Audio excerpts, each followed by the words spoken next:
आज से 400 साल कबल किसी जापानी रईस का कीमती मर्तबान टूट गया। उसने मर्तबान की किर्चियां उठाकर बाहर फेंक दी। वहां से कोई बूढ़ भक्षु गुजर रहा था। उसने किर्चियां देखी, मुस्कुराया, किर्चियां उठाकर अपने थैले में डाली और रुखसत हो गया। भक्षु की कलाई में सोने का एक कड़ा था। ये उसकी वाहिद मता थी। वो दूसरे गांव पहुंचा, सोनार के पास गया और उसकी वर्कशॉप में मुफ्त काम की पेशकश कर दी। सोनार ने उसे रिहाइश और मुफ्त खाने के एवज अपने पास रख लिया। भक्षु ने इससे दरख्वास्त की, मैं सारा दिन तुम्हारे पास मुफ्त काम करूंगा, लेकिन शाम के वक्त अपना सोने का कड़ा पिघलाकर अपने मर्तबान की मुरम्मत करूंगा। सोनार को क्या एतराज हो सकता था। चुनांचे दोनों का सौदा हो गया। भक्षु अब सारा दिन सोनार का काम करता था और शाम के वक्त जब दुकान बंद हो जाती थी तो वो अपना कड़ा पिघलाकर सोना नरम करता था और सोने की तार से मर्तबान की किर्चियां जोड़ता रहता था। भक्षु ने महीना भर की मेहनत से टूटा हुआ मर्तबान जोड़ लिया।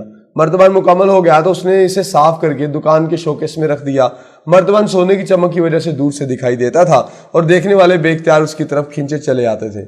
यूं वो मर्तबान चंद दिनों में पूरे इलाके में मशहूर हो गया और लोग उसकी मुंह मांगी कीमत देने के लिए तैयार हो गए।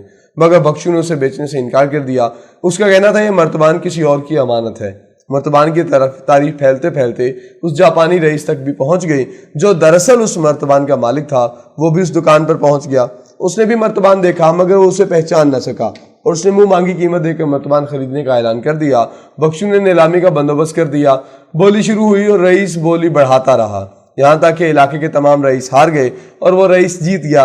रईस ने जब फख्र के साथ मर्तबान उठा लिया तो भक्षु आगे बढ़ा और मर्तबान उसे देकर बोला, हजूर, ये मर्तबान दरअसल है ही आपका और मैं आपकी चीज की कीमत आपसे कैसे वसूल कर सकता हूँ। आप अपना मर्तबान लें और मेरे लिए बस दुआ कर दें। रईस ने हैरत से पूछा, क्या मतलब? भक्षु ने जवाब दिया, मैं फला तारीख को आपके घर के सामने से गुजर रहा था। आपका यह मर्तबान टूट गया था और आपने इसकी किर्चियां उठाकर बाहर फेंक दी थी।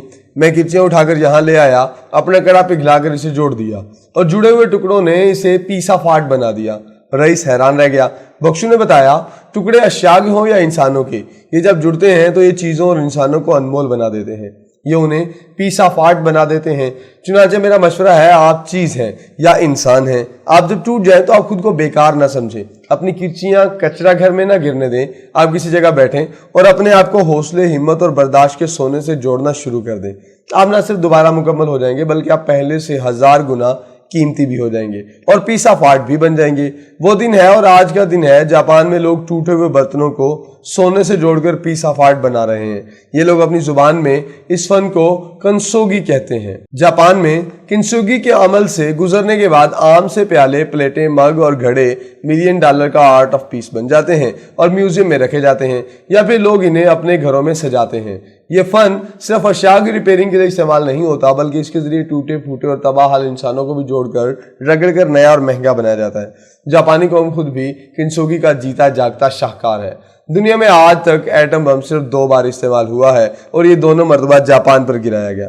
6 अगस्त 1945 को हिरोशिमा पर पहला और 9 अगस्त को नागासाकी पर दूसरा एटम बम गिरा और इन 2 बमों ने पूरी जापानी कौम को मर्तबान की तरह किर्ची किर्ची कर दिया। लेकिन आप किंसोगी का कमाल देखिए, जापानी कौम ने न सिर्फ अपनी तमाम किर्चियां जमा करके खुद को दोबारा बना लिया बल्कि अपने असल से ज्यादा कीमती भी हो गई।